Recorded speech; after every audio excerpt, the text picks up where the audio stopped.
Bonjour à vous toutes et tous. Je ne vous vois pas, mais je vous espère, voilà, tout à fait en pleine forme ce matin. Voilà, donc je tiens déjà à remercier les organisateurs, les organisatrices de m'avoir invité ce matin. Je regrette de ne pas avoir été en présence avec vous, mais voilà, c'est aussi une façon de communiquer de cette manière-là. Alors, il m'a été demandé aujourd'hui de poser la question de l'évaluation d'un projet pédagogique et puis de comment évaluer un projet pédagogique. Et pour ce faire, eh bien, ce matin, je me propose de vous poser la question des enjeux des modèles de l'évaluation, des indicateurs, puisque c'est aussi une question qui m'a été adressée pour préparer cette conférence, ainsi que des collaborations dans l'évaluation. Alors, qui suis-je? Je travaille à l'Université de Genève, je suis professeure ordinaire et doyenne de la faculté de psychologie et des sciences de l'éducation. Je dirige un groupe de recherche qui s'appelle Évaluer, réguler et différencier pour apprendre. Je profite de saluer une de mes collaboratrices qui est ici ce matin aussi à m'écouter. Donc, tous ces éléments que je vous présente, eh bien, il faut aussi voilà, c'est aussi des choses que j'élabore avec eux et donc je profite ici de les saluer. Alors, qu'est-ce que je me propose de faire avec vous? D'abord, ça va être un peu long puisqu'en fait, j'ai 1 heure à disposition. Je vais y aller un peu tranquillement, puis en même temps, vous verrez, parfois, ça m'arrive de parler un peu vite. Donc, si jamais Madame Keaton me fera signe, s'il faut que j'ajuste mon débit. Dans un premier temps, je vais vous proposer quelques préliminaires, notamment pour s'assurer d'avoir quelques compréhensions partagées en termes de définition notamment. Ensuite, eh bien, je vais vous proposer une modélisation toute modeste qui vise précisément à vous interroger, vous qui accompagnez des projets, vous qui devez évaluer des projets, vous qui faites des projets pédagogiques en termes d'évaluation, de référents, d'indicateurs, de données, etc. Ensuite, nous verrons que finalement, on est toujours face à beaucoup de choix possibles. Et on s'interrogera, alors toujours au plan théorique, puisque là je suis aussi une théoricienne de l'évaluation, sur en fait les conceptions et les modèles de l'évaluation qui peuvent nous orienter à faire des choix dans les différentes possibilités que nous avons à notre disposition. Enfin, je me proposerai aussi, vous verrez, j'adore les schémas. Alors, je vais vous faire quelques schémas sur des articulations possibles entre des projets pédagogiques et leur évaluation. Vous avez vu, ici c'est au pluriel. Et de façon transversale, chaque fois que c'est possible, eh bien, je poserai les zones de la collaboration dans l'évaluation, des partenariats dans l'évaluation. Et pour ce faire, je m'inspirerai également des premières rétroactions que certains et certaines d'entre vous avez réalisées dans le cadre du questionnaire qui vous a été adressé par l'équipe. Merci à vous.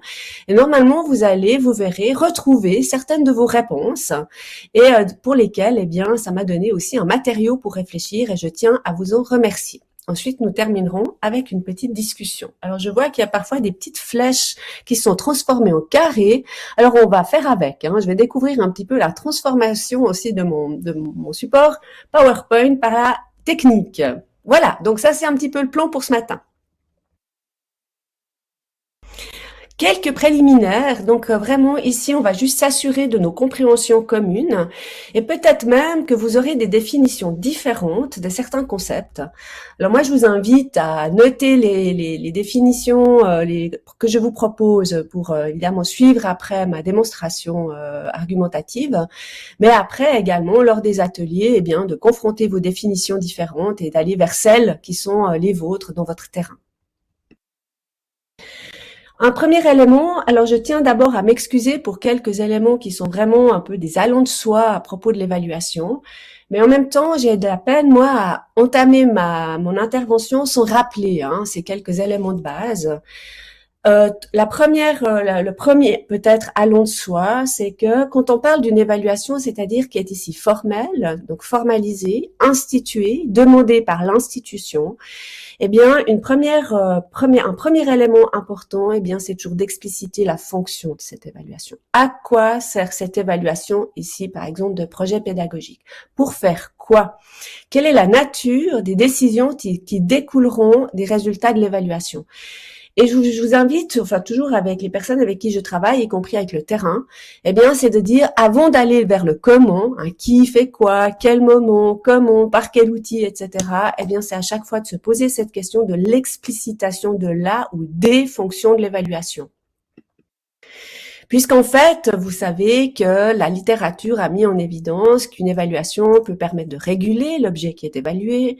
L'évaluation peut aussi servir à reconnaître la qualité de l'objet que l'on évalue.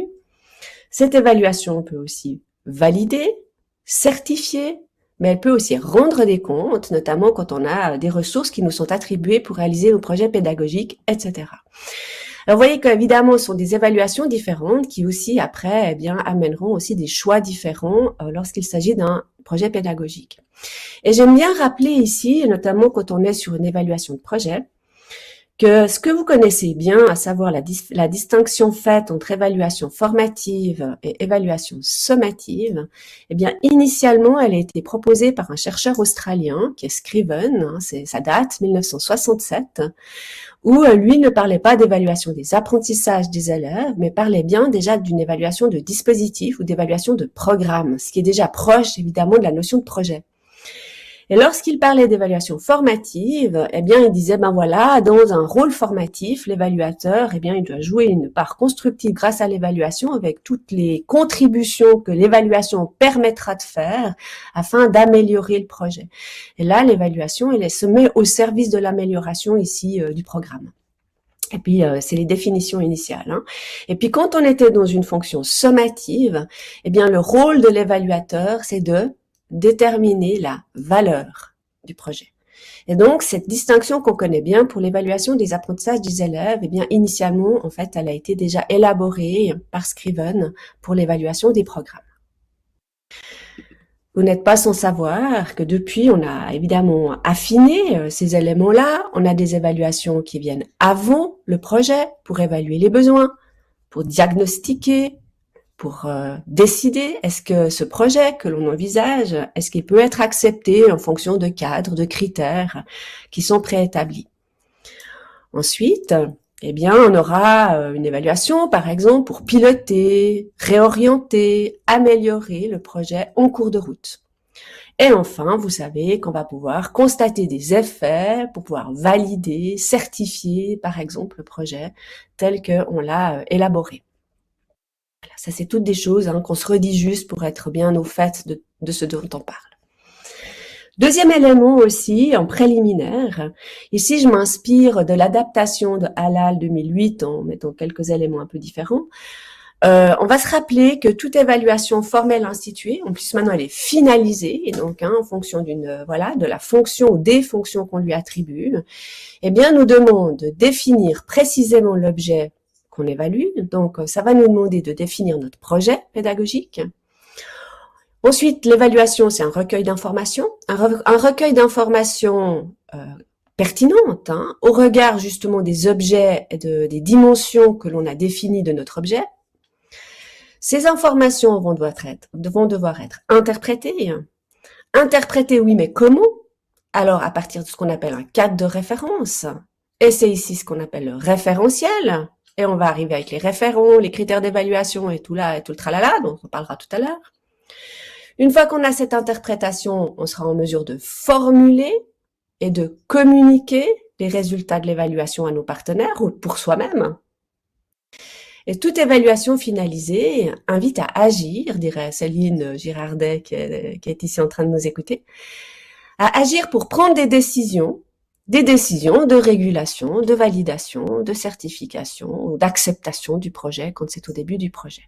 Voilà, donc ça c'est des choses qui sont bien connues, mais qu'il était important, je pense, de rappeler, parce qu'ensuite, évidemment, puisqu'on est après sur le comment, eh bien, on va bien aller regarder à quelle étape, en fait, on est dans cette évaluation de projet. Autre prudence également, ici vous voyez que les choses apparaissent en étapes, ça paraît bien chronologique, en fonction d'une temporalité établie, une chose après l'autre. Mais selon l'évaluation, si par exemple elle est complètement immergée, spontanée, qu'elle se fait pendant le projet, eh bien parfois les étapes, eh bien on ne peut plus les distinguer, elles peuvent être simultanées. Par exemple, on recueille directement une information et tout de suite on interprète, et on communique un feedback. C'est quasiment dans l'immédiateté. Et ce qui nous amène à redéfinir notre objet en disant « Ah, mais c'est pas de ça dont on avait besoin, en fait, ce qui importait pour nous, la finalité du projet, c'était celle-ci. » Et hop, on revient à redéfinir finalement quel est l'objet qui a de la valeur pour nous. Et donc, si d'un point de vue méthodologique et théorique, les étapes apparaissent et s'établir les unes après les autres, dans la réalité des pratiques, celles-ci peuvent être plus dynamiques, voire simultanées. On va se le garder aussi en tête.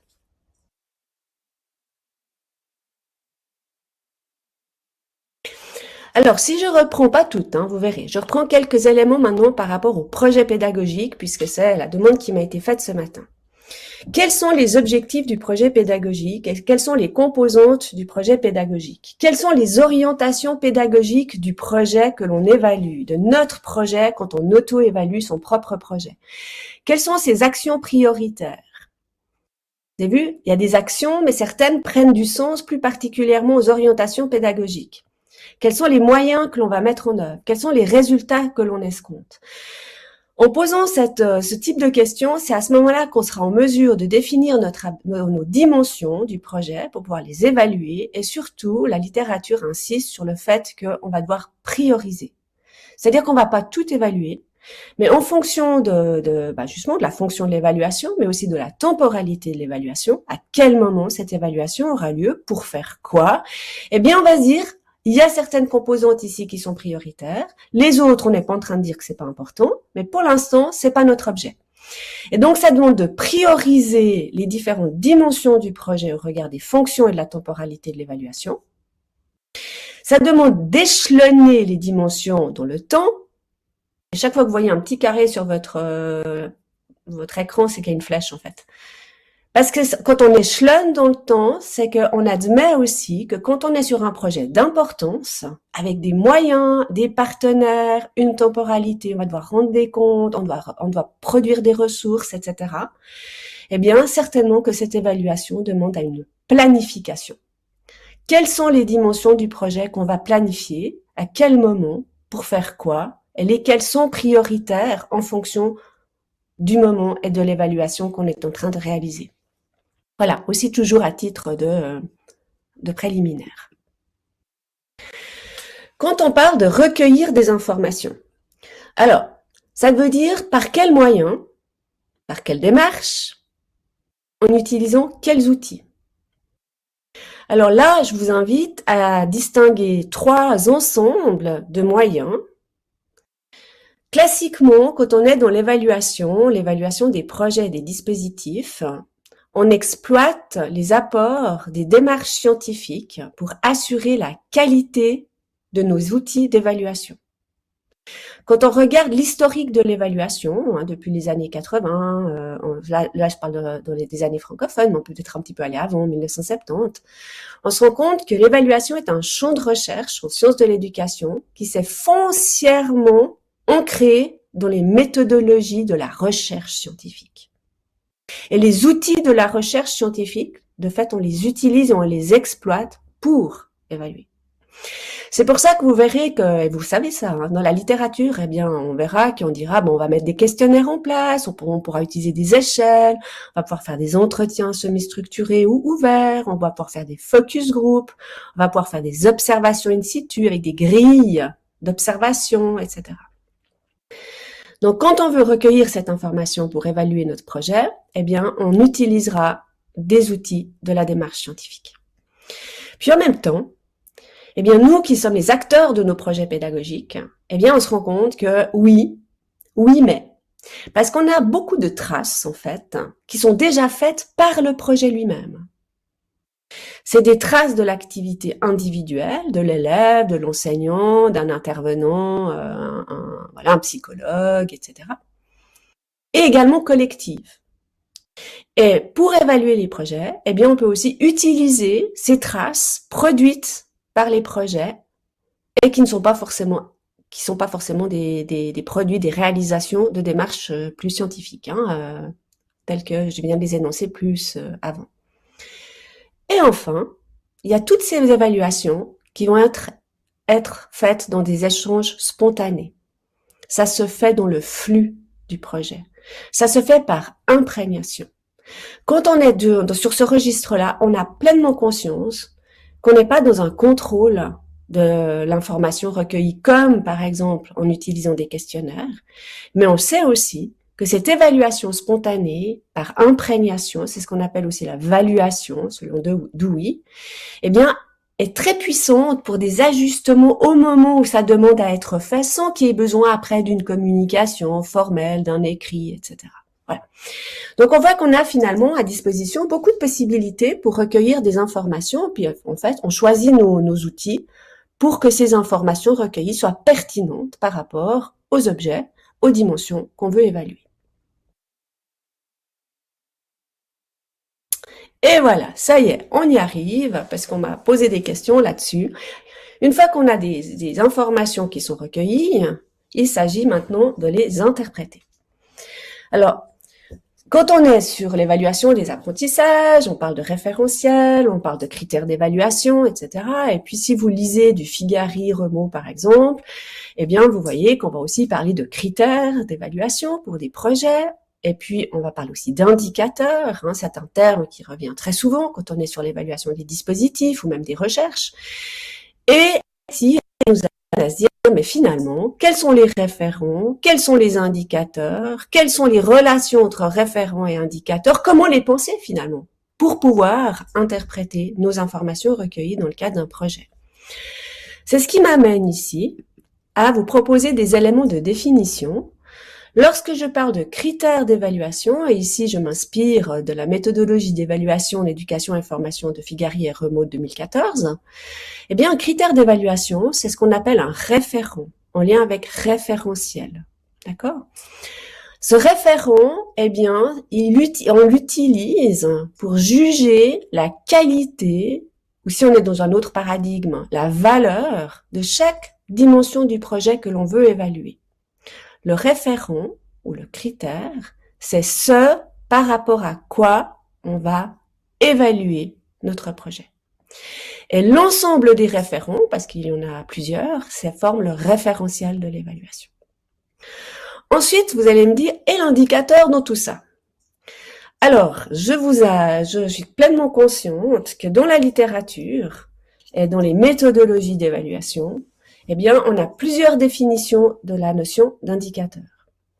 On n'est pas totalement d'accord où placer l'indicateur. Alors, pour ma part, je vais vous indiquer où je le place, puis après, je vous ferai un petit schéma pour voir un peu mieux où mettre cet indicateur. Et je m'inspire toujours des travaux de Gérard Figari. Alors, l'indicateur, en fait, c'est une information que l'on recueille sur le projet. Et cette information nous renseigne sur chaque référent qu'on a délimité, sur chaque critère que l'on a délimité. Donc, on voit un lien fort entre critères et indicateurs. Mais à la différence du critère, l'indicateur va me donner des indices très concrets. Ils peuvent être différents. Ils sont spécifiques. Et ça va me permettre d'observer, de mesurer, d'interpréter les dimensions que je suis en train d'évaluer. Donc ici, je vous invite à retenir que l'indicateur, c'est un indice concret qui renseigne mon référent, c'est-à-dire mon critère d'évaluation. Voilà pour la définition. Après, je vais vous donner des exemples, vous inquiétez pas. Toujours pour répondre à la demande de l'équipe organisatrice, il m'a été demandé également de définir un indicateur quantitatif, un indicateur qualitatif. Alors, les indicateurs quantitatifs sont fondés sur des informations chiffrées qui permettent, par exemple, de calculer des sommes, des moyennes, des pourcentages, des taux. Donc, à partir des informations recueillies, on va les transformer en indications chiffrées pour ensuite faire des opérations arithmétiques dessus. Et puis les indicateurs qualitatifs, c'est-à-dire qu'on va pas pouvoir les transformer en informations chiffrées, elles vont rester non chiffrées. Elles sont des indications qui sont vues comme significatives, qualitatives, par exemple pour indiquer quelles sont les valeurs, quelles sont des croyances, quels sont des changements, quels sont des constats, quels sont des progrès, quelles sont des représentations, etc., etc. On les laisse en fait de façon qualitative, avec des unités qualitatives. Donc c'est la plupart du temps, c'est du discours, des mots, etc. Voilà, j'ai terminé ces éléments de définition. J'espère que ça a joué pour vous. Et puis maintenant, eh bien, on va aller un peu voir comment on peut mettre ça en lien. Je vais vous faire une proposition de modélisation ici. J'espère que ça vous sera utile après pour réfléchir comment évaluer vos projets pédagogiques. D'abord, le présupposé, c'est que toute évaluation vise à répondre à une ou plusieurs questions. Si vous n'avez pas de question qui est posée par votre évaluation, moi j'ai envie de dire que votre évaluation, elle est inutile. Vous n'en avez pas besoin. Ça sert à rien de récolter tout plein d'indicateurs et autres informations. Puis après, on se dit, mais finalement, on ne sait pas quoi en faire. Ça veut dire que, quelque part, on n'a pas de questions qui justifient l'évaluation. Donc, j'ai envie de vous dire, si vous avez une évaluation à mener, eh bien, quelle est la question que vous adressez à l'évaluation?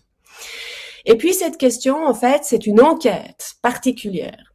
C'est une enquête particulière au sens de oui, parce que ça va nous amener à porter un jugement de valeur. On va assurer par l'évaluation qu'on va construire, donner, attribuer de la valeur à ce qu'on est en train d'évaluer.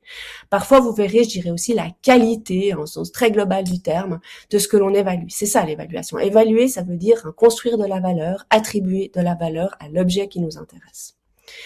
Et évidemment, ce qui nous intéresse dans un projet, c'est que ça peut être sur les finalités du projet, sur les processus du projet, sur les produits du projet, sur les effets du projet, sur les retombées du projet. Il y a de quoi faire. Donc de nouveau, priorisons. À quel moment, sur quoi et quelle est la question qu'on pose précisément sur l'une ou l'autre de ces dimensions. Et puis, pour pouvoir choisir, eh bien, on va se dire, ça dépend de la fonction de l'évaluation, à quel moment, en fait, cette évaluation, je veux la mener, voilà, je vais pas redire ce qui est écrit ici. Et c'est à ce moment-là qu'on va pouvoir définir, ou bien co-définir, de façon collaborative, nos critères d'évaluation et nos référents. Voyez, ici, c'est-à-dire qu'on sait qu'on peut avoir des critères d'évaluation un petit peu, voilà, hors sol, j'ai envie de dire. Ils sont là, ils sont existants, on peut les formuler. Mais finalement, ici, ce que j'invite à faire, c'est que quand on choisit un critère d'évaluation, ce critère d'évaluation se justifie par rapport à la question que l'on pose à travers l'évaluation. Et ça nous permet de retenir les critères qui paraissent pertinents, voire qu'on doit co-définir ensemble. Je vais vous donner après, tout à l'heure, un exemple. Alors, quelles sont les questions et par exemple, des critères d'évaluation que l'on peut poser à l'évaluation. Je vais vous donner ici des exemples. Je prends le risque de vous donner des exemples parce que chaque fois qu'on donne des exemples, ils sont toujours perfectibles. Et évidemment, ils le sont et ils doivent être ajustés à chaque projet. Là, je me suis dit que ça peut être pas inutile de voir le type de questions qu'on peut poser pour faire le lien avec le critère d'évaluation, le référent associé à la question que l'on adresse à l'évaluation. Alors, j'espère que, petit arrêt souriant de ma part, j'espère que vous voyez mieux que ce que moi, je vois sur mon écran. Parce que c'est à ce moment-là qu'il faut vraiment que je m'approche pour lire ma diapositive. Donc, vous m'excusez, hein. Alors, ici, vous avez des exemples de questions que vous pouvez poser avant l'évaluation. Alors, les objectifs du projet, sont-ils bien définis? Sont-ils plausibles? Sont-ils réalistes? Ouh là là, j'enlève même mes lunettes. Dans quelle mesure le projet respecte-t-il les cadres réglementaires? Important, quand on doit décider si un projet peut être accepté ou pas. Peut-il prendre en considération les différents niveaux du système éducatif impliqué? Oui, sont les projets, ça doit prendre la classe, l'établissement, par exemple une je sais pas comment vous appelez ça, un arrondissement, enfin une circonscription, je crois qu'on dit ça comme ça en France. Voilà. Est-ce que le projet va pouvoir prendre en compte ces différents niveaux interreliés du système éducatif? Dans quelle mesure, très important, prend-il en compte les caractéristiques, les besoins spécifiques des élèves concernés, des enseignants, des familles, etc. Les ressources planifiées apparaissent-elles pertinentes, nécessaires pour réaliser le projet? Est-ce qu'elles sont suffisantes? Est-ce qu'elles sont pertinentes, etc. Bref, voyez qu'on peut poser des questions à toutes les dimensions du projet. Après, on peut aller sur la mise en œuvre, les dispositifs planifiés, etc. Ça, c'est des exemples de questions. Et puis les référents. Eh bien, les critères, c'est par exemple la qualité des objectifs du projet, la précision des descriptions, du descriptif de la planification du projet. Ça peut être la conformité, par exemple, par rapport au cadre réglementaire. Ça peut être le réalisme de ce qui est proposé. Ça peut être la pertinence par rapport au terrain concerné. C'est là où je vous propose, pour ma part, de placer vos critères d'évaluation. La qualité, la précision, la conformité, le réalisme, la pertinence. Alors, si on continue, on peut y aller maintenant en admettant une évaluation pendant. Alors, je relève mes lunettes. Alors, dans quelle mesure le projet en cours répond-il effectivement aux objectifs définis? Ah, ça c'est très important de se poser comme question quand on est en train de réaliser le projet. Alors, par exemple, ici, j'aurai un référent de conformité par rapport aux objectifs. Notre projet est conforme aux objectifs définis. Ça, c'est le critère. Les moyens qu'on met réellement en œuvre, est-ce qu'ils apparaissent adéquats? Référent adéquation. Les ressources sont-elles suffisantes? Est-ce que les autres ressources seraient nécessaires? Quels premiers effets observe-t-on? Sont-ils encourageants? Efficacité. La qualité des collaborations entre partenaires est-elle satisfaisante? Et là, on voit que le critère, c'est la qualité de la collaboration. Voilà le type de questions qu'on peut poser, qu'on se pose pour justifier l'évaluation. Je vous donne encore quelques questions pour après. Alors, le projet a-t-il atteint ses objectifs? Ah, c'est de nouveau la conformité. Les ressources octroyées ont-elles été utilisées à bon escient? Ça, c'est l'efficience. Quels apprentissages associés au projet observe-t-on chez les élèves? C'est les effets les effets du dispositif sur les apprentissages des élèves.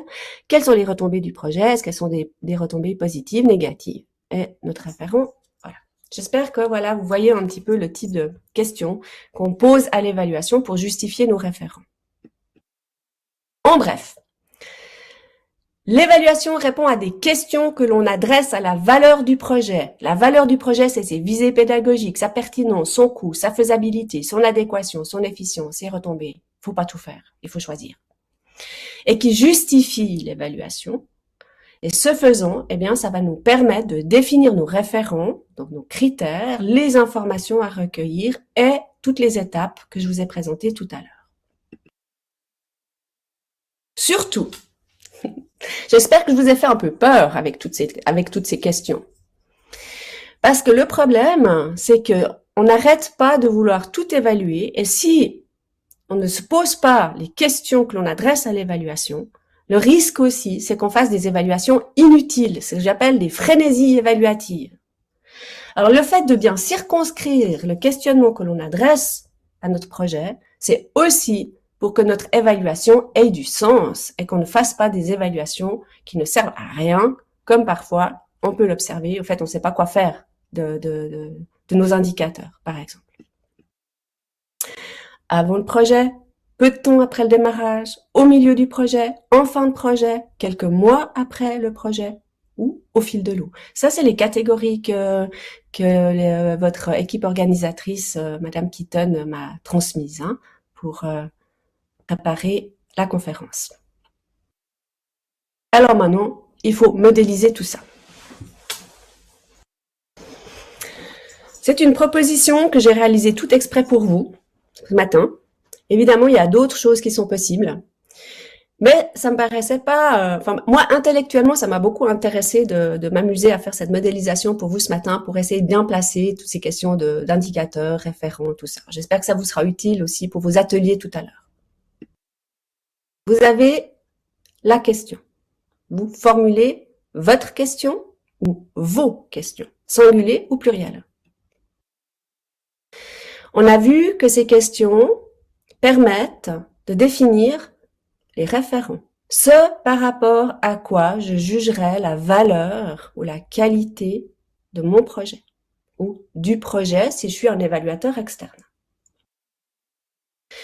Ces référents vont me permettre de recueillir des informations pertinentes. Autrement, si je recueille des informations à tout va, je suis même pas sûre que j'en ai besoin de ces informations. Donc là, on est en train de créer un lien de cohérence entre la question, les référents et les informations que l'on recueille. Comme je vous l'ai dit tout à l'heure, là, on va devoir choisir ces informations. Comment on va les recueillir? Est-ce que c'est des documents écrits, des entretiens, des questionnaires, des observations, des focus group, des journaux de bord, des écrits réflexifs, des traces de l'activité, etc., etc. Il y a plein de possibilités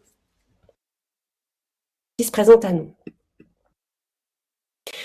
Dans les outils qu'on utilise, on va, par exemple, mettre des items dans les questionnaires. On va adresser des questions lors des entretiens. On va formuler des rubriques dans nos grilles d'observation. Eh bien là, on voit bien que chacun de ces outils, à nouveau, eux, formulent des questions, mais c'est des questions qui sont cette fois destinées à aller recueillir cette information précise pour faire produire l'information pertinente aux acteurs, aux faits, aux observations qui nous intéressent par rapport à nos référents. Et là, vous êtes des spécialistes aussi de l'évaluation, vous voyez de quoi je parle, sans problème. Enfin, je l'espère. Et là, c'est ce qui est intéressant, c'est que souvent, on recueille des informations sur un projet pédagogique, mais on se rend compte que ces seules informations, par exemple des verbatims d'entretien, des vidéos, des écrits réflexifs, des questionnaires avec des items ouverts et fermés, eh bien, à elles seules, ces informations, elles ne permettent pas, en fait, déjà d'indiquer la qualité attendue du projet. Il y a trop d'informations. Alors, on a besoin d'analyser ces informations pour pouvoir construire nos indicateurs. Voilà où sont les indicateurs. Donc, les indicateurs, en fait, ce sont des constructions à partir des informations que l'on a recueillies. Et ça suppose des analyses quantitatives. Alors, du coup, j'arriverai à des indicateurs quantitatifs. Ou ça suppose des analyses qualitatives, alors on va arriver avec des indicateurs qualitatifs, comme on les a définis tout à l'heure, ou mixtes. Et ici, ce que je vous invite à retenir, c'est que les indicateurs permettent des agrégations des informations empiriques, donc on réduit la masse de nos informations, on les réduit pour fournir des informations significatives. D'accord? Et c'est à ce moment-là qu'on va pouvoir interpréter nos indicateurs. On a des taux, on a des sommes, on a des pourcentages, par exemple, pour des indicateurs, sur des pourcentages de progrès, etc. Mais on aura aussi des éléments significatifs, par exemple, de l'état émotionnel, par exemple, qu'on n'a pas utilisé une échelle. Les états émotionnels exprimés dans des discours, on les a condensés en indicateurs qualitatifs. Ces indicateurs, eh bien, ça va nous permettre on va devoir les interpréter. On les interprète comment? En revenant à nos référents. Est-ce que c'est conforme? Qu'est-ce que ça nous dit de la qualité, de la motivation, par exemple? Est-ce que ça a engagé des progrès chez les élèves, puisque c'est notre référent? Donc, on les interprète à la lumière de nos critères. Vous voyez, cette fois-ci, vous avez le tout qui est mis en relation cohérente. Et on interprète nos indicateurs pour permettre de formuler les résultats de l'évaluation, autrement dit des appréciations, des jugements de valeur sur le projet. Qu'est-ce qu'on doit retenir? C'est que les indicateurs ne sont pas encore les résultats de l'évaluation. Et souvent, c'est ce que je vois. On dit « Ah, mais l'indicateur, c'est le résultat. » Alors, je pense que non, en fait. Et puis, je suis pas la seule à penser. Là, je m'inspire notamment toujours de l'écrit de Gérard Figari, que je connais bien. Les indicateurs ne sont pas encore les résultats de l'évaluation. Les indicateurs demandent à être interprétés au regard des attendus du projet. Et on revient à notre question initiale. Et à ce moment-là, nous pouvons agir, nous pouvons prendre des décisions, nous pouvons considérer la valeur de notre projet, nous pouvons réorienter notre projet, nous pouvons valider, certifier la qualité, les effets, les retombées ou pas. Voilà, petite modélisation qui j'espère vous sera utile pour placer vos choses. Alors maintenant, à partir de vos questionnaires, c'est très intéressant. Hein, vraiment, je remercie l'équipe. Alors, attends, je suis obligée de faire ça. Alors, là, je ne sais pas si vous vous souvenez, pour ceux qui ont répondu, parmi les indicateurs suivants, sélectionnez 3 indicateurs quantitatifs ou qualitatifs qui ont le plus de sens d'après vous pour évaluer les projets. C'est très intéressant parce qu'on voit que, en fait, c'est quasi les mêmes énoncés. Hein. Progrès des élèves, nombre de punitions. Après, on a ressenti des élèves d'un côté, ressenti des élèves de l'autre, ressenti de l'équipe de l'enseignant d'un côté, ressenti de l'équipe de l'autre. Bon, on voit donc que formulé ainsi, l'indicateur dans sa formulation n'indique pas, ne signifie pas s'il est qualitatif ou quantitatif. Cet indicateur, en fait, on doit le faire revenir à, d'une part, à quelle question, à quel référent répond-il? Un indicateur en soi ne veut rien dire. Puis on voit que la formulation non plus n'indique pas, ne signifie pas si c'est qualitatif ou quantitatif, mais c'est la fabrication de l'indicateur qui fait la différence. Et c'est normal que vous vous retrouvez comme ça avec des mêmes énoncés. Et donc, en soi, il faut chaque fois aller rechercher, refaire la boucle. Hein. Référent, question, fabrication d'indicateurs. Alors maintenant, un exemple. Alors, je tiens absolument à remercier Aurélie Simon, Céline Girardet sur cet exemple que je prends, que nous menons ensemble. C'est un projet Léa en cours. C'est un projet qu'on a appelé Réflexe, qui pose sur la question de la régulation et de l'évaluation des élèves dans des espaces flexibles. Et je me suis amusée à reprendre ce projet qui est en cours. On a juste une année, on n'a même pas terminé notre première année du Léa. Et on va aller voir un petit peu, avec cet exemple-là, concrètement, on va mettre en place la petite modélisation que je vous ai présentée. Qu'est-ce que ça donne ?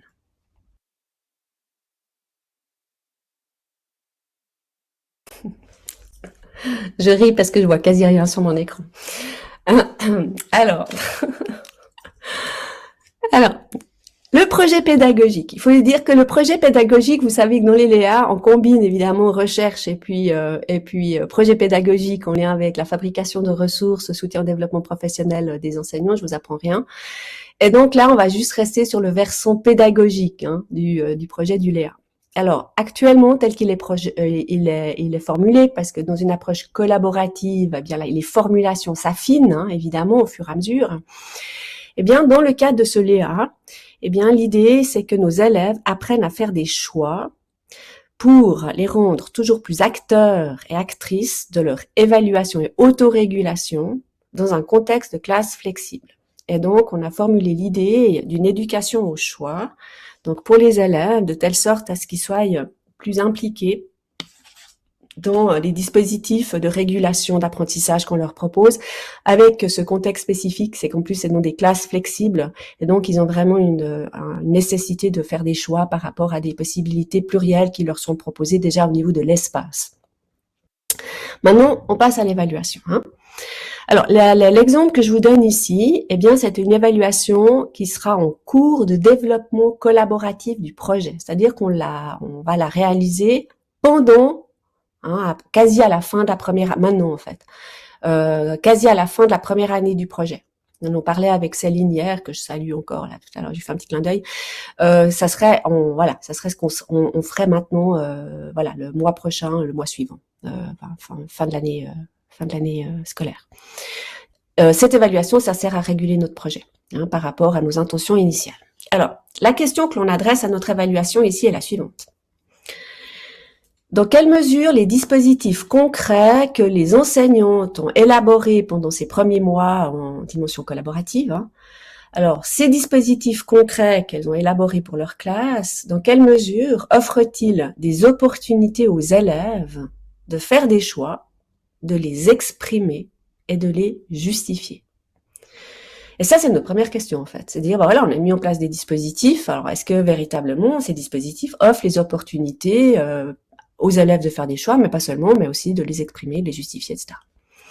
Notre deuxième question, tout à l'heure, je donnerai l'exemple que sur celle en bleu, mais notre deuxième question après, qui est tout de suite derrière, actuellement, c'est sur celle-ci qu'on est en train de travailler, c'est dans quelle mesure les enseignants et les enseignantes, ce sont que des femmes, donc les enseignantes, parviennent-elles à exploiter les choix exprimés par leurs élèves? Parce qu'en fait, certes, les dispositifs leur permettent de faire des choix, d'exprimer, de justifier, etc. Prendre conscience de ce qui motive les choix que je peux faire pour mieux progresser. Mais en fait, c'est pas tout. Faut-il encore que les enseignantes puissent exploiter, en fait, cette voix de l'élève lorsqu'il fait un choix? Comment on fait? Est-ce qu'on arrive à les exploiter quand on a 24, 28 élèves dans la classe, qu'on travaille par différenciation, par atelier, par espace flexible? Puis on en fait quoi exactement en tant qu'enseignante? Et la troisième question, que nous ne poserons pas encore, c'est trop tôt, mais on aimerait bien arriver jusqu'à cette question, c'est dans quelle mesure ensuite les élèves parviennent-ils, en faisant ces choix délibérés et ces choix étant exploités par l'enseignante, dans quelle mesure parviennent-ils à s'autoréguler, à se co-réguler dans une dimension collaborative dans la classe au regard des espaces flexibles qui leur sont proposés? Voilà, ça c'est donc 3 questions pour lesquelles nous allons donc greffer des éléments d'évaluation pour notre projet du Léa. On va voir comment ça va se passer. Petite modélisation, on prend la première question. Dans quelle mesure les dispositifs élaborés offrent-ils des opportunités aux élèves pour faire des choix, etc. Question. Quels sont les référents qui font sens pour répondre à notre question? De quelle information avons-nous besoin?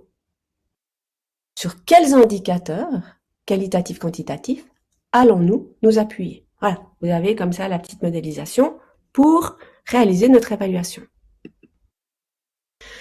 Alors, les informations par rapport à pouvoir répondre à la question, eh bien, on a besoin d'informations sur les dispositifs qu'on a mis en place dans les classes, enfin que les enseignants ont mis en place dans les classes, mais dans des modalités collaboratives, permettant aux élèves de faire des choix. Donc, il nous faut des informations sur les dispositifs, puis il nous faut des informations sur la voix des élèves, concrètes, parce qu'on ne peut pas savoir si véritablement ils sont capables de faire des choix justifiés sans avoir des informations sur la voix de ces élèves. Ok, alors voilà, ça c'est les informations dont on a besoin.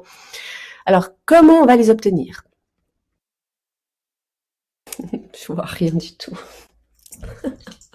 Alors, les démarches pour les obtenir, donc, on va recueillir des traces des dispositifs conçus. Et les enseignantes nous transmettent, on se transmet à nous-mêmes, au collectif, les outils qu'elles ont mis en place dans la classe, comme des plans de travail, des outils d'auto-questionnement pour les élèves, etc. Donc, on recueille des traces des projets de l'activité. Elles sont déjà là, il faut les recueillir. Ensuite, on a besoin d'audio de l'activité en classe, les consignes données par l'enseignante, puis surtout de recueillir la voix des élèves, voire même avec quelques vidéos pour certaines enseignantes, quand les élèves sont en train de faire des choix. Vous voyez, là, on va recueillir de l'information au moment où le projet a lieu, se réalise dans la classe. Okay. Et là, on vient de mettre en place un petit outil, parce qu'on se dit que nous, en tant que chercheurs engagés, collaboratifs, on a besoin aussi d'une auto-évaluation de la part des enseignants et des enseignantes. Pour qu'on soit, en fait, si vous voulez, on pourrait avoir un évaluateur externe au projet. Nous, on est des chercheurs, on accompagne les projets, on est dedans et en même temps un peu dehors. Et on s'est dit, voilà, pour les enseignantes, c'est aussi très important pour qu'elles-mêmes, elles puissent avoir cet outil qui leur permette de recueillir leur auto-évaluation des dispositifs qu'elles-mêmes mettent en place dans la classe. Et pour ce faire, je me suis inspirée d'une lecture que j'ai faite cette Nouvel An, vous saurez tout, de Wenger-Treyer et Wenger-Treyer, si, c'est 2 fois les mêmes noms, de 2020. Et toujours dans une dimension de ce qu'on appelle de l'apprentissage collectif en cours de projet. Ces auteurs, ces autrices proposent qu'une fois qu'on connaît son projet, on s'interroge soi-même de cette manière-là. Je trouve ça vraiment très intéressant, vous verrez.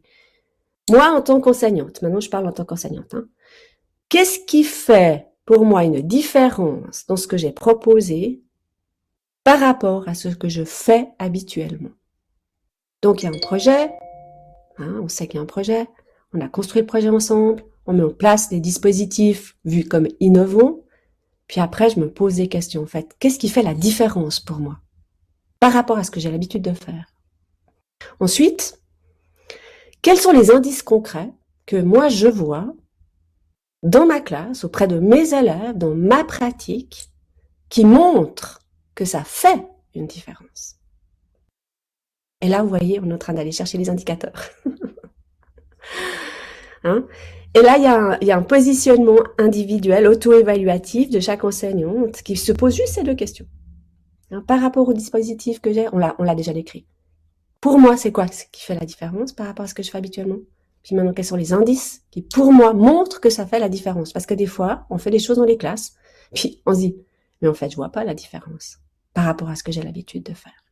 Puis là, ça force à aller chercher, à avoir un regard, une observation de ce qui justifie la différence, hein, concrètement. Alors là, grâce à mes collègues, hein, Céline et Aurélie, eh bien, elles ont demandé aux enseignantes de faire un audio. Et puis, plutôt que d'écrire, on peut faire un écrit réflexif, hein, mais pour que ça soit plus facile, en fait, elles se font un WhatsApp ou un petit audio pour pouvoir répondre régulièrement à ces deux questions. Régulièrement. Pour avoir comme ça un suivi, en fait, de elles-mêmes, leur auto-évaluation. Ce qui force aussi d'avoir ce regard soi-même, sur soi-même, et de ce qu'on propose dans la classe. Et ça, c'est pour les enseignants. On pourrait s'arrêter là, hein. Moi, je trouve qu'on a déjà pas mal, là, hein. On a des traces des dispositifs, on a la voix des élèves telle qu'elle se réalise dans la classe, et puis on a un audio des enseignantes pour évaluer leur propre dispositif. À partir de ça, il me semble qu'on a pas mal d'informations pour faire notre évaluation. Bon, je vous dis juste que pour notre part, on a encore rajouté ces deux choses. Collectivement, on partage nos dispositifs pour en faire une synthèse collective, pour dégager les caractéristiques dans l'ensemble des dispositifs. Voilà, ça c'est une autre source d'information. Et puis, Aurélie Simon fait encore des mini-entretiens décrochés avec les élèves pour aller repérer leurs ressentis, voilà. Mais ça, on n'aurait pas besoin peut-être, hein.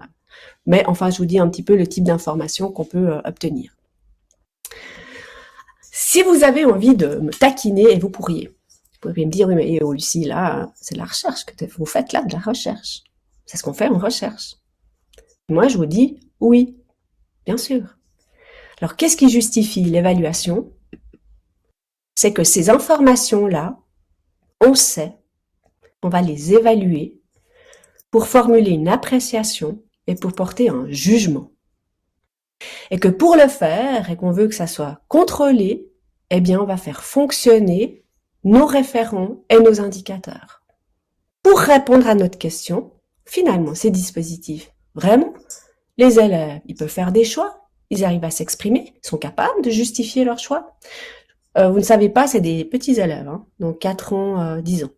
Voilà.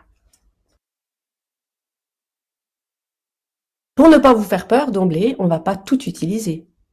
On va sélectionner, dans ce qu'on a recueilli, des informations qui nous paraissent pertinentes pour évaluer notre dispositif, les dispositifs mis en place dans la classe, d'accord?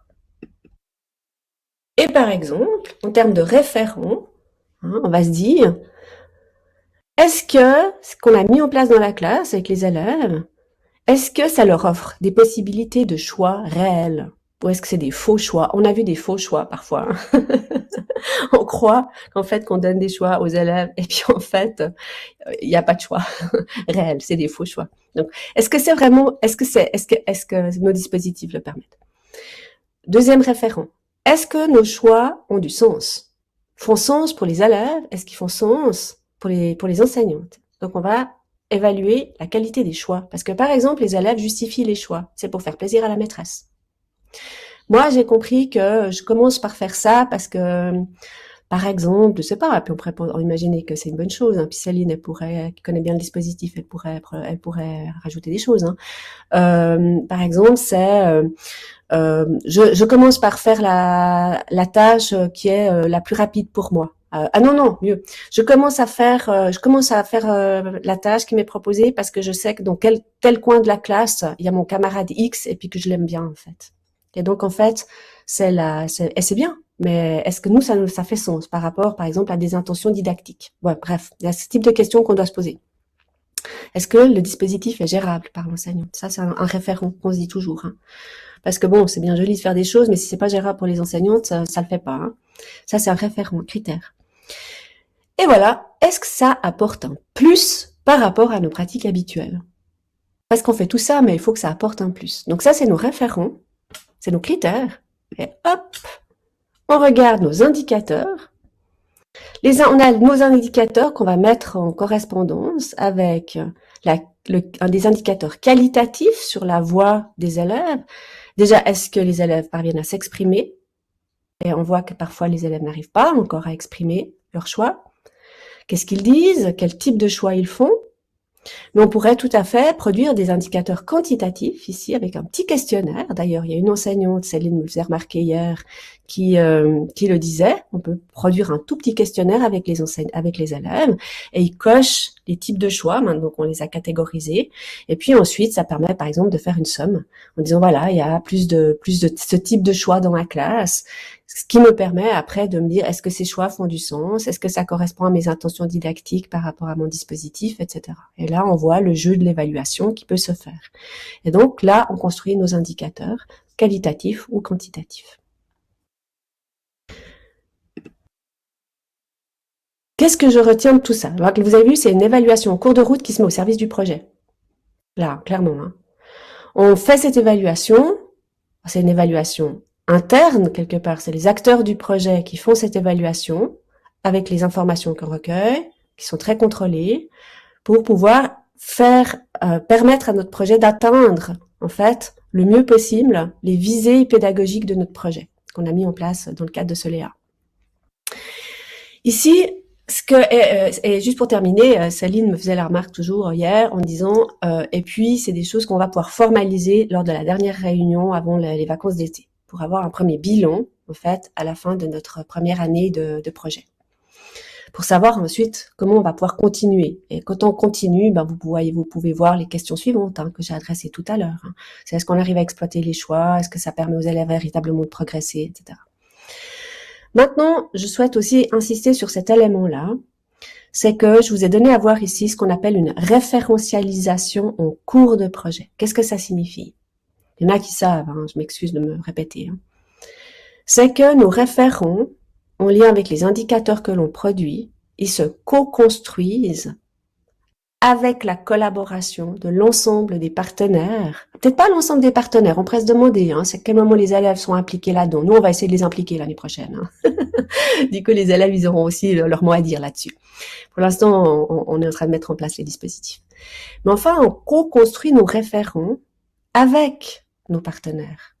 C'est-à-dire, vous voyez bien, entre des référents très généraux, comme je les ai présentés avant, la qualité la pertinence, l'adéquation, la conformité. On y était dans la conformité, puisqu'en fait, nos dispositifs doivent être conformes à notre projet de donner cet espace d'éducation au choix à nos élèves. C'est bien une question de conformité avec nos intentions pédagogiques.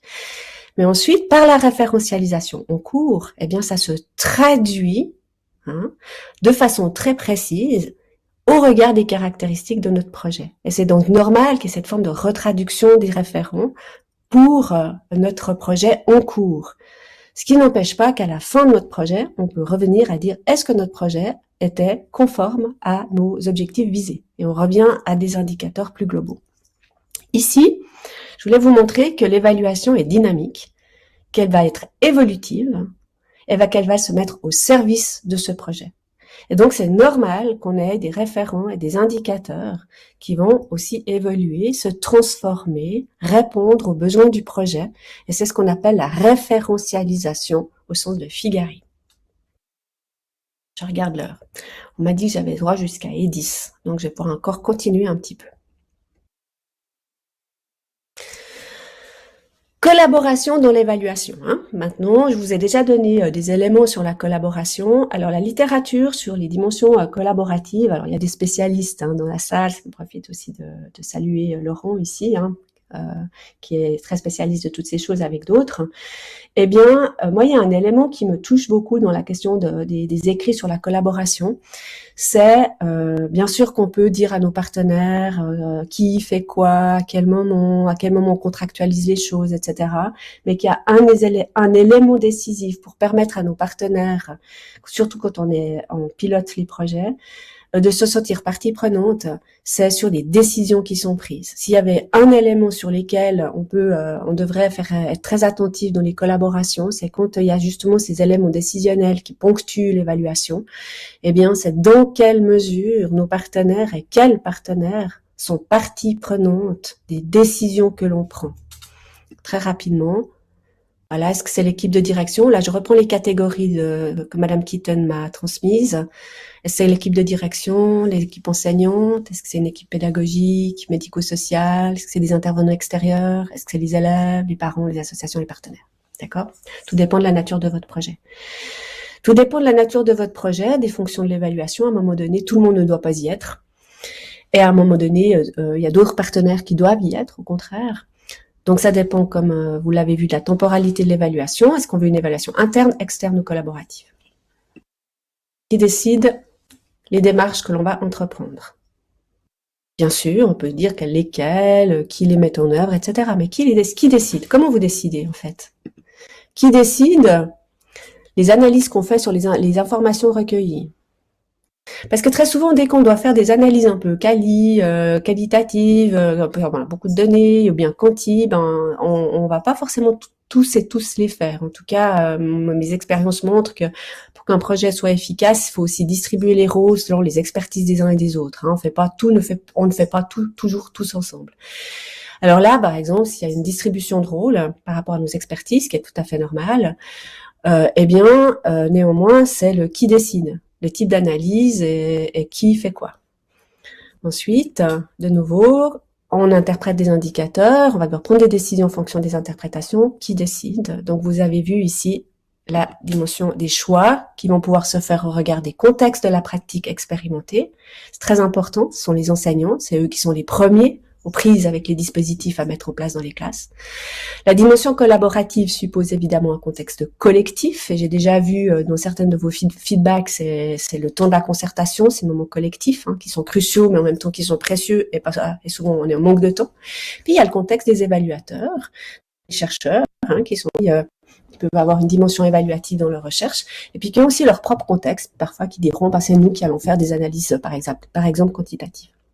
Voilà, et ça se joue sur ces différents contextes. Bon, dernier élément de mon intervention ce matin, c'est il y a énormément de choix possibles. Moi, c'est à votre place, je crois que j'aurais un peu le tournis, tout ce que je viens de vous dire. Et vous auriez raison. Alors, comment faire des choix dans tout ça? Je vais vous rappeler les conceptions de l'évaluation, les modèles de l'évaluation qui sont bien définis au plan théorique, et de se dire déjà peut-être que nos choix, on peut bien sûr les décider par rapport à la dimension pragmatique, de quel choix ai-je besoin au moment même du projet pour qu'il soit accepté, pour qu'il fonctionne bien, pour qu'il soit validé, reconnu, qu'on constate des effets, y compris pour dire qu'il n'y a pas eu d'effet parfois. Mais ça va dépendre aussi de la conception que j'ai de l'évaluation qui va m'amener à faire des choix. Si j'ai une conception d'évaluation mesure, c'est une évaluation externe. On la veut la plus objective possible. L'évaluateur se met en dehors de la situation. Il ne joue aucun rôle particulier. Par contre, il organise le dispositif de l'évaluation qui va traduire en résultats et ça va permettre des comparaisons, des classements, des observations d'évolution, etc. Ça, c'est l'évaluation externe et où on se dit, maintenant, on rend des comptes et quelqu'un qui n'a pas forcément partagé le projet, va pouvoir jouer de cette évaluation-là. Quand on est dans des dimensions longues et collaboratives, rien n'empêche que nous aussi, on ait besoin aussi parfois d'avoir des éléments de mesure qui seraient de type évaluation objective cette fois, plus objectiviste, dirait Cardiner, Rodriguez et moi-même. Ensuite, vous avez une évaluation qui sert à gérer le dispositif. C'est une évaluation aussi qui peut nous permettre à construire de la valeur. C'est ce qu'on appelle une évaluation plus subjective. On assume que l'évaluation est subjective. On est intéressé par les points de vue de l'acteur. On va prendre les objectifs des finalités de l'acteur. On s'attache à la pertinence des informations à recueillir. On sait qu'il y a des réalités diverses. On sait qu'il y a des informations qui sont divergentes. Les acteurs, notre enseignant n'a pas forcément les mêmes intérêts que, par exemple, un directeur d'établissement ou un gestionnaire. Et puis, on sait qu'on va beaucoup décrire ce qui se passe parce qu'on va s'intéresser au processus, à prendre des décisions qui vont nous aider à juger le dispositif. Donc là, on voit qu'on est déjà dans quelque chose d'autre qui se met à une évaluation qui assume la forme de subjectivité nécessaire pour prendre en compte les processus à des fins de prise de décision.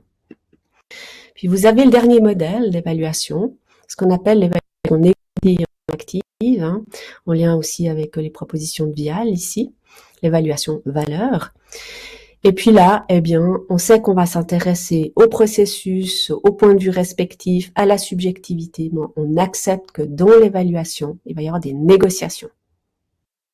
Des négociations qui vont peut-être aboutir à un comportement commun, à une représentation commune, à des choix communs. Ça va demander dans cette évaluation qu'on construise de la compréhension de la situation que l'on veut évaluer. Et donc, ça va également admettre qu'on a des référentiels pluriels, on a des points de vue pluriels. On sait que cette évaluation, elle est forcément en tension. Que c'est normal qu'on n'a pas les mêmes visions par rapport même aux informations et à l'interprétation que l'on aura, et le process même de l'évaluation consiste à dégager, en fait, à travers la confrontation des points de vue, la valeur du projet qui nous intéresse. Donc, cette évaluation, elle est foncièrement négociée, interactive. Alors c'est clair que, en fonction des conceptions qui sont celles-ci, est-ce qu'on veut diagnostiquer, compter, mesurer des écarts, des effets, des impacts, comparer, classer? Important? Bien sûr que c'est important. Parfois, il faut bien mesurer des effets. À ce moment-là, on est dans une évaluation mesure avec les outils qui vont avec. On prendra une échelle, par exemple.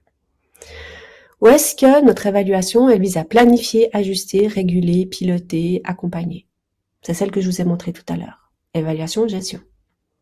Mais cette évaluation, et ça c'est intéressant aussi, ça me permet de mettre au jour des valeurs, les expliciter, de se reconnaître mutuellement, de s'interroger sur le sens de ce que l'on fait, sur les raisons d'être, sur le bien fondé, pour développer une conscience critique et éthique de ce que l'on fait. C'est aussi de l'évaluation, et c'est ce qu'on appelle de l'évaluation valeur. Et j'espère que dans ce que je vous ai montré tout à l'heure, c'est aussi ce que l'on fait. C'est pour ça que l'une l'autre ne s'interdisent pas. Ça, je vais pas vous présenter, j'ai plus le temps. Alors, c'était intéressant à partir de ça. J'étais un peu regardé ce que vous aviez dit dans les questionnaires. C'est très intéressant parce que bien sûr qu'on habite avec ces différents modèles. Alors ainsi, certains d'entre vous, évaluer, c'est avoir un feedback, connaître pour comprendre, pour s'adapter. En bleu là. Toujours en bleu, c'est s'autoriser, c'est valoriser, c'est observer, c'est valoriser. Donc on voit ici cette idée de compréhension. Et puis évaluer pour d'autres, c'est bien quantifier, vérifier, renseigner, mesurer, contrôler, faire un état, prendre le pouls, mesurer, hiérarchiser. On peut dire que là, on est plus sur une évaluation de type mesure, peut-être. Accompagner, apprendre, remédier, prendre de l'information, traiter, commenter, situer. Et là, vous voyez qu'on est peut-être, je mets toutes les précautions parce que je n'étais pas dans vos têtes, plus sur une évaluation gestion. Donc, on voit bien que nous-mêmes, quand on pose la question de l'évaluation, en fait, on va véhiculer l'ensemble de ces modèles, de ces conceptions. Quand on va faire l'évaluation, on fait de l'ordre. Où c'est qu'on est, quel type d'évaluation on veut, pour faire quoi? Alors justement, pour faire quoi, c'est quoi? Alors ici, j'ai repris ce que vous avez dit, et puis certains ont dit que en fait l'évaluation, ça permet de définir clairement les objectifs, les partager, ça permet d'estimer son intérêt, donc du projet, identifier les forces, les faiblesses, les mises en œuvre. J'ai mis une flèche pour indiquer en fait que finalement c'est certainement quelle que soit la temporalité du projet. Puis après, on voit que pour la plupart qui ont répondu, c'est essentiellement une évaluation en cours quand on dit, on peut voir comment le projet se réalise, donne des inflexions nécessaires, faire le point.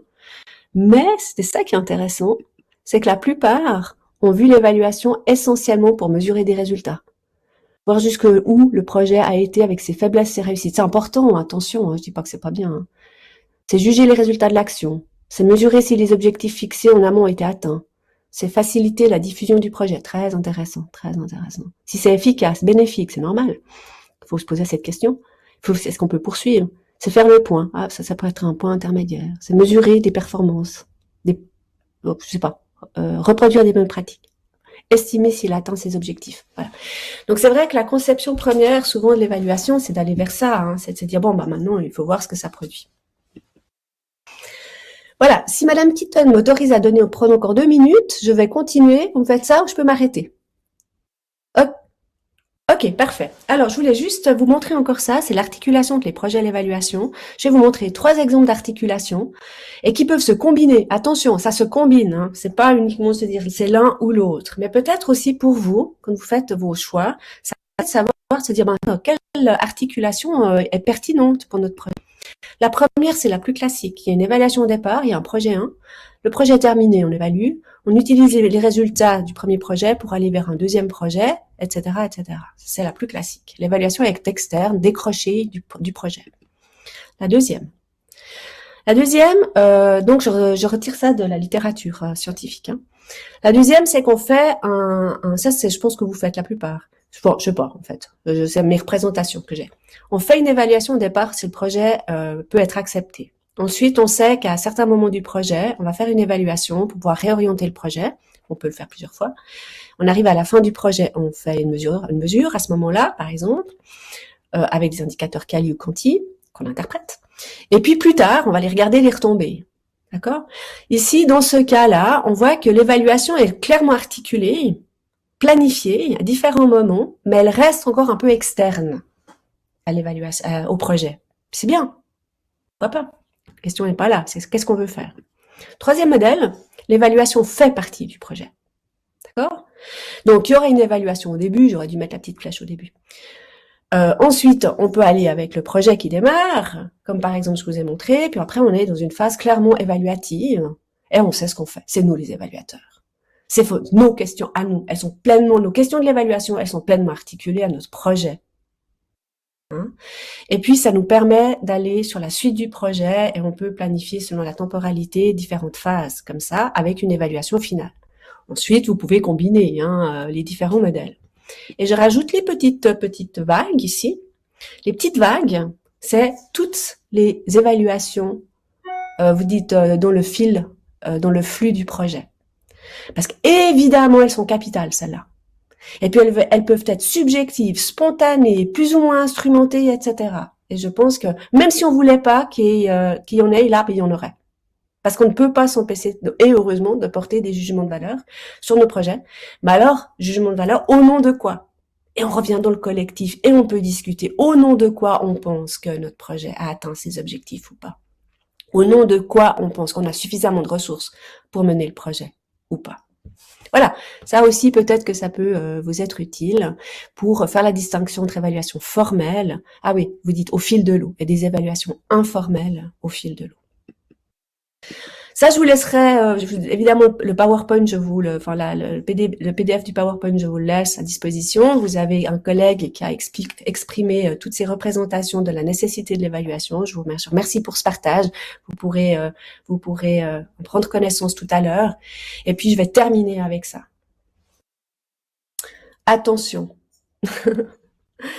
Je vous ai montré un petit peu, à votre demande de penser ces questions d'articulation entre évaluation et projet. Puis en même temps, ne soyons pas dupes. L'évaluation, elle fait peur. L'évaluation, elle est anxiogène. Quand on évalue, on peut se sentir menacé, se sentir jugé, se sentir dévalué. Si on y a cru à notre projet, puis qu'on se rend compte qu'on fait des mesures d'impact ou bien d'effet, etc., puis que ça marche pas, c'est pas facile à recevoir. On peut, en cours de route, on peut aussi se sentir parfois. Alors, attention, l'évaluation. Je vois que c'est un petit peu bougé là. L'évaluation peut être perçue comme une menace, légitimement. Puis en même temps, ce que j'ai tenté de vous montrer, c'est que cette évaluation, c'est aussi un outil d'autonomisation et d'émancipation. C'est un outil pour se développer, pour se valoriser. Et c'est tout ça les enjeux de l'évaluation. C'est à la fois le yin et le yang. C'est à la fois une évaluation où on aimerait être moins évalué, C'est menaçant, l'évaluation, c'est normal. Puis en même temps, sans avoir cet outil d'objectivation, eh ben, on peut pas valoriser nos projets.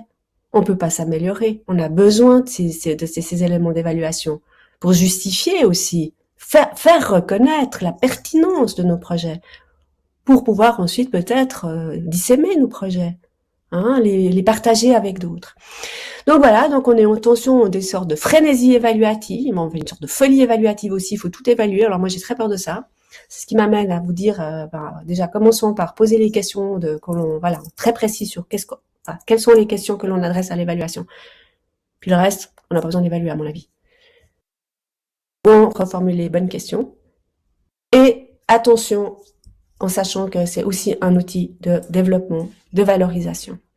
Et vous n'êtes pas dupe, c'est ma dernière diapositive, parce que les principaux obstacles que vous avez identifiés dans vos questionnaires sont ceux-ci. Le choix des critères, comment on fait pour qu'ils soient cohérents? Ça, j'espère que j'ai un peu répondu. Est-ce que c'est bénéfique aux apprentissages des élèves? Le choix des indicateurs, difficile de les articuler. Le choix des traces, accès à des données fiables. Est-ce qu'on peut différencier nos évaluations? Plusieurs réponses sur les problématiques d'évaluation participative. Difficile de travailler en commun, mais c'est nécessaire, on manque de temps, on n'a pas d'occasion pour la concertation. C'est difficile pour valoriser le projet, il nous faut du temps pour valoriser nos projets. C'est difficile de réunir l'ensemble des acteurs concernés pour être dans une évaluation participative. Puis vous avez encore mis autre chose comme vos obstacles, c'est un souci de justesse. J'espère que je vous ai donné quelques outils. Des conflits de valeurs, très intéressant. Des conflits de valeurs dans l'évaluation. Ben oui, évidemment, parce que comme on a des modélisations différentes, c'est normal. Alors comment on gère ces conflits de valeurs? Le caractère stressant et normatif de l'évaluation, je l'ai dit. Et puis, un manque de soutien de la hiérarchie, un mode de gouvernance parfois inadéquat par rapport à ce que l'on aimerait pouvoir faire à travers nos engagements dans les projets. Voilà, je vais m'arrêter là. Je vous remercie beaucoup. Si vous avez des questions, discussions et tout, je tiens à disposition encore un petit quart d'heure. Merci infiniment, Madame Mottier-Lopez, pour tous ces éléments très denses, effectivement, qu'on va essayer de digérer. Alors, je vais me retourner pour voir s'il y a des questions. Il y a beaucoup. Est-ce que on va transmettre? Je ne sais pas si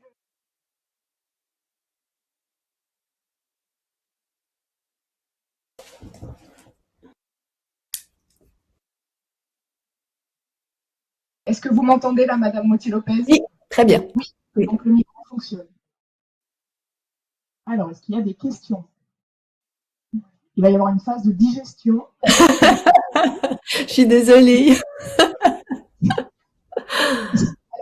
une question. Alors, on en a une autre qui arrive. Moi, j'en avais une sur les focus de groupe. Vous avez parlé de focus de groupe et c'est la première fois que j'en entends parler.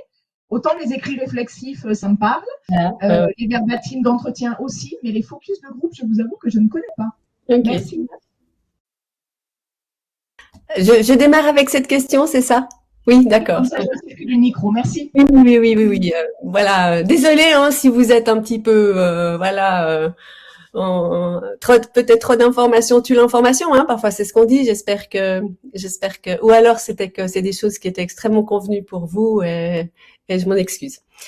Alors, le focus group, c'est une technique aussi qui est mise en avant dans des approches plus qualitatives, interprétatives, où on se dit que l'intérêt de recueillir des informations dans le groupe, c'est de permettre aux personnes d'être dans un petit groupe et de pouvoir entendre le point de vue des autres pour coélaborer ensemble des points de vue, des controverses, des conflits de valeurs.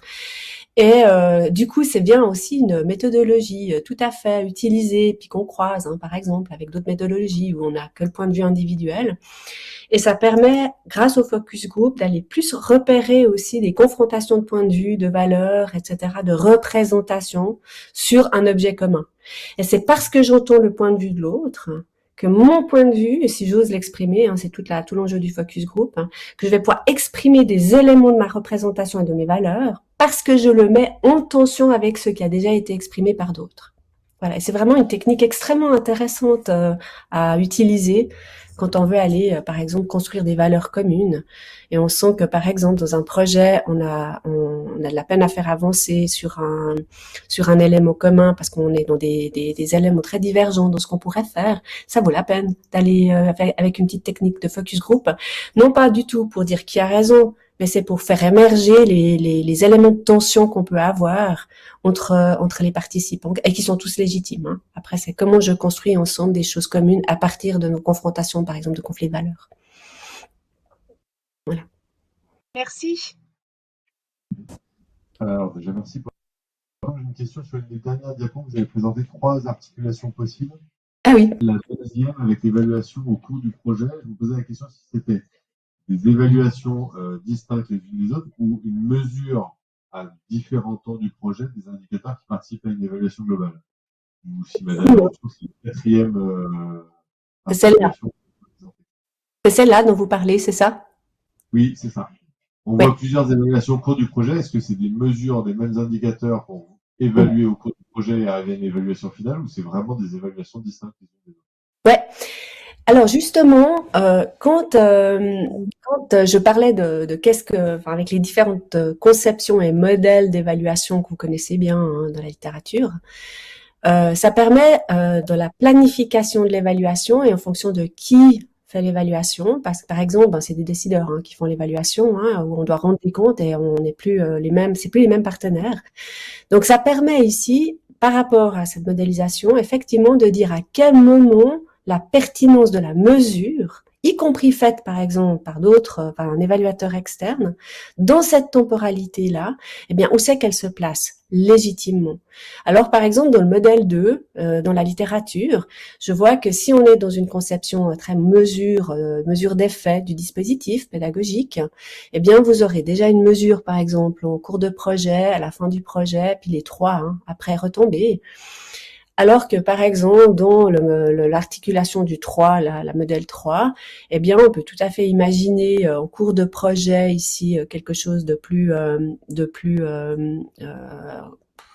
participatif, par exemple, en milieu de projet, et puis articuler avec une mesure externe. Puis du coup, je mettrai une petite flèche externe et je combinerai le 2 avec le 3 avec des mesures. Ce que je veux dire par là, c'est que ces modèles d'articulation ne présument pas le type d'évaluation. C'est à nous ensuite à rajouter dans ces articulations la nature de l'évaluation dont on a besoin, en fonction de la question qu'on se pose. Est-ce que j'ai répondu à votre question?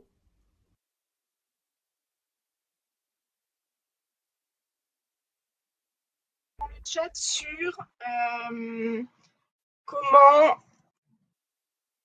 comment repérer la pertinence d'un critère retenu dans le chat.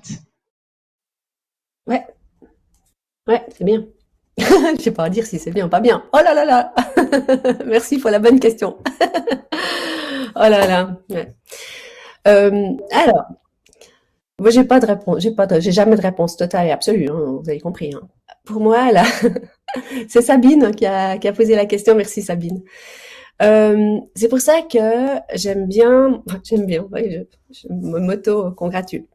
Le petit dispositif en triangle, la petite modélisation en triangle que j'ai présenté, pour moi, représente une façon de pouvoir évaluer la pertinence du critère. D'accord?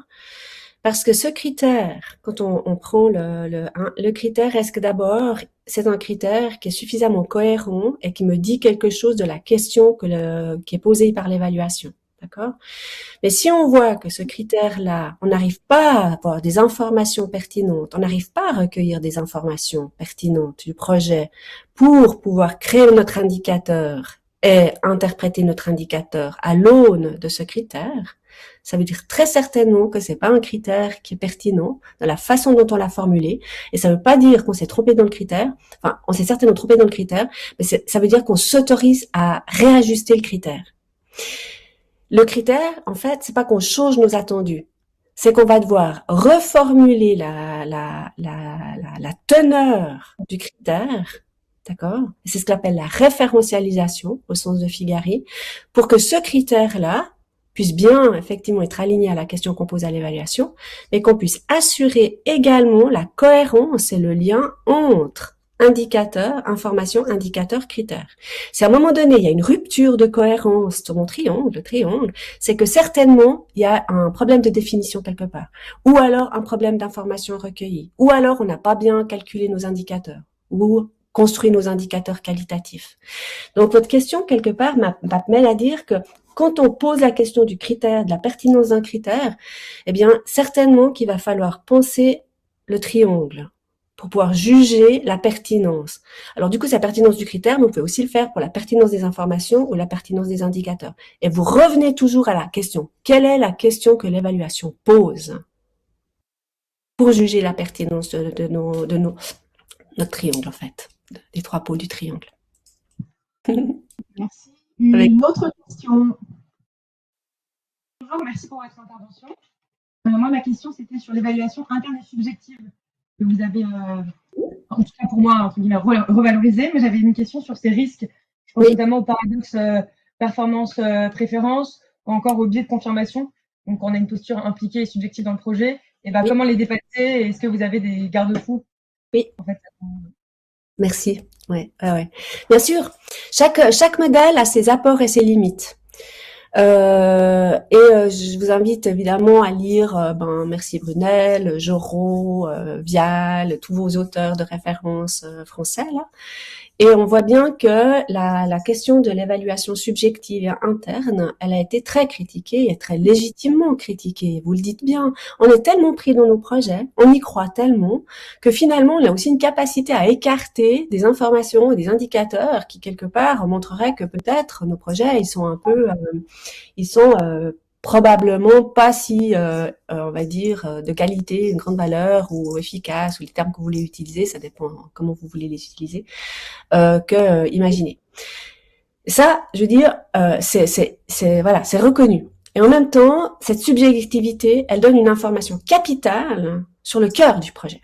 Sans la subjectivité, on va pas avoir accès aux valeurs, à la compréhension, au point de vue, au situé, etc. Parce que à travers la position externe, on n'y a pas accès. Donc, vous comprenez bien, et c'est pour ça qu'il faut faire très attention à la frénésie évaluative, mais ça se combine avec des mesures externes. C'est-à-dire que parfois, à des moments clés, effectivement, il faut partir sur une évaluation de type 1. Il faut quantifier, il faut mettre en place un petit questionnaire, il faut assumer le fait qu'on va aller vers une évaluation mesure, vers une évaluation plus objective. Et on va trianguler, par exemple, 2 types d'évaluation. D'accord? C'est pour ça qu'il n'y a pas un modèle plus que l'autre qui est meilleur. C'est pas ça la question. Hein? C'est quel est le jeu que je fais jouer à l'évaluation au moment où j'en ai besoin? Et à un moment, on se dit oui, mais on est tellement d'accord entre nous. Peut-être qu'on est un peu trop d'accord entre nous. Il va falloir jouer un jeu de l'évaluateur externe ou une petite mesure externe pour justement aller, avoir un garde-fou de notre propre subjectivité dans l'évaluation mesure et l'évaluation valeur.